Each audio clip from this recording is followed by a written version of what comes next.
በዛሬው ቪዲዮ የክፍያ ዲስካውንት ወይም ቅናሽ ወይም ደግሞ ኤክስትራ ቻርጅ ወይም ተጨማሪ ክፍያ ወደ የተማሪዎች ክፍያ እንዴት ማካተት እንደምትችሉ የምናይ ይሆናል። ይህን ለማድረግ መጀመሪያ ትምህርት ቤታችሁ ያለውን ዲስካውንት ወይም ቅናሽ ወይም ደግሞ ኤክስትራ ቻርጅ ወይም ተጨማሪ ክፍያ መመዝገብ አለባችሁ። እሱን ለማድረግ ፊ የሚለውን ይጫኑ። ቀጥለው ከዝርዝሩ አጀስትመንትስ የሚለውን በመምረጥ ይጫኑ። በመጣላቸው አዲስ ገጽ ላይ አድ ኒው የሚለውን ይጫኑ። ቀጥለው ታይትል በሚለው ላይ የቅናሹ ወይም የጭማሪው ስም ይስጡት። ቀጥለው ከተዘረዘሩት የክፍያ አይነቶች ወይም ፔይመንት ታይፕስ ቅናሽ ወይም ጭማሪ የሚደረግለትን የክፍያ አይነት በመምረጥ አማውንት በሚለው ላይ የቅናሹ ወይም የጭማሪው መጠን ያስቀምጡ።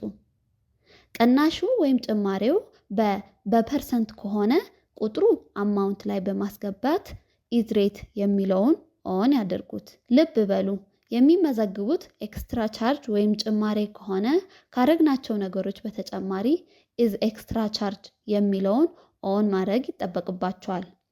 ቀጥለው ኢዝ አክቲቭ የሚለውን ኦን በማድረግ ሴቭ የሚለውን በመጫን በትምህርት ቤቱ ያሉትን ዲስካውንት ወይም ቅናሽ ወይም ኤክስትራ ቻርጅ መመዝገብ ይችላሉ። ያሉትን ዲስካውንት ወይም ኤክስትራ ቻርጅ መዝግበው ከጨረሱ በኋላ ቅናሹ ወይም ጭማሪው ወደሚመለከታቸው ተማሪዎችን ማስገባት አለባችሁ። እሱን ለማድረግ ሁለት አማራጮች አሉት። አንድ ከዝርዝሩ አድሚሽን ላይ በመግባት ስቱደንትስ ይጫኑ።